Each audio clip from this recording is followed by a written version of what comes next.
Hi hello friends, welcome back to my channel. இன்றைக்கி என்ன vlogனா டின்னர் ஸ்பெஷல் பன்னீர் ஸ்டஃப்டு சப்பாத்தியும் வெஜ் குருமாவும் பார்க்கலாமா? வாங்க வீடியோக்குள்ளே போகலாம். அதுக்கு தேவையான மாவு ஃபஸ்ட் எடுத்துக்கலாம். எங்களுக்கு தேவையானது வந்து 2 கப்பு மாவு, அது எடுத்துக்கிட்டேன். உங்களுக்கு எவ்வளோ தேவையோ அதை எடுத்துக்கோங்க நீங்கள். அதுக்கப்புறம் அதில் கொஞ்சம் உப்பு, வாட்ரு, அப்புறம் ஆயில் 2 ஸ்பூன் போட்டுக்கலாம். உங்களுக்கு தேவைன்னா ஹாட் வாட்டர், இல்லை குழந்தைங்களுக்கு கொடுக்குற மாதிரிங்கன்னா வெதுவெதுப்பான பால் போட்டுக்கோங்க. சாஃப்டாக இருக்கணும், இந்த அளவுக்கு இருக்கணும். அப்புறம் பன்னீர் வந்து துருவி எடுத்துக்கலாம். கையிலே வந்து நல்லா பிசைஞ்சு எடுத்துக்கிறேன் நான். அடுத்த வீடியோவில் உங்களுக்கு வந்து பன்னீர் எப்படி மேக் பண்ணணும்னு சொல்லிட்டு நான் உங்களுக்கு வீடியோ போடுறேன்.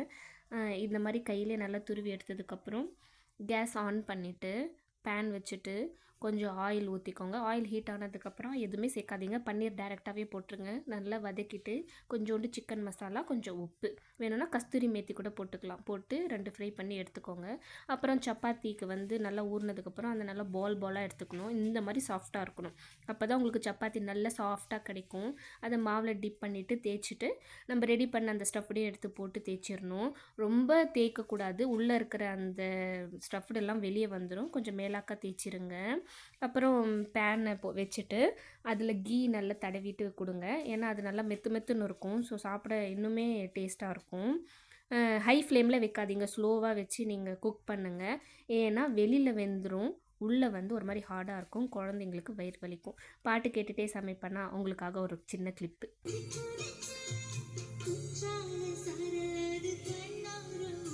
அப்படியே சமைச்சிட்டு அடுத்து வந்து குருமாக்கு ரெடி பண்ண ஆரம்பிச்சிட்டேன். நான் எல்லாமே எடுத்து வந்து வச்சிட்டு இருந்தேன். இதெல்லாம் க்ளீன் பண்ணவே எனக்கு 1/2 hour ஆகும். எல்லாம் நல்லா க்ளீன் பண்ணி கட் பண்ணி எடுக்கிறதுக்கு. ஸோ எல்லாம் தனித்தனியாக பிரித்து எடுத்து வச்சுட்டேன். அப்புறம் காலிஃப்ளவர் கட் பண்ணி ஹாட் வாட்டரில் போட்டு எடுத்துட்டேன். அப்புறம் இஞ்சி பூண்டு பேஸ்ட்டையும் அரைச்சி எடுத்துட்டேன். இதுக்கு வந்து தேங்காய், பொட்டுக்கடலை, சோம்பு அதையும் அரைச்சி தனியாக எடுத்துக்கோங்க. வெஜிடபிள்ஸ் எல்லாம் கட் பண்ணிட்டேன். குக்கர் வச்சு ஆயில் போட்டு வெங்காயம், அப்புறம் அந்த மசாலாஸ் எல்லாம் போட்டு கருவேப்பிலை, தக்காளி, மசாலா, இந்த வெஜிடபிள்ஸ் எல்லாத்தையும் போட்டு நல்லா வதக்கிட்டு அரைச்ச பேஸ்ட்டையும் போட்டு 2 விசில் விட்டு தண்ணி தேவையான அளவு வச்சுட்டு அப்புறம் 2 விசில் விட்டால் ரெடி ஆகிடும். பாப்பா கூடயும் கொஞ்சம் நேரம் விளையாடினேன். நீங்கள் நம்ம சேனலை ஃபஸ்ட் டைம் பார்க்குறீங்கன்னா சப்ஸ்கிரைப் பண்ணிவிடுங்க.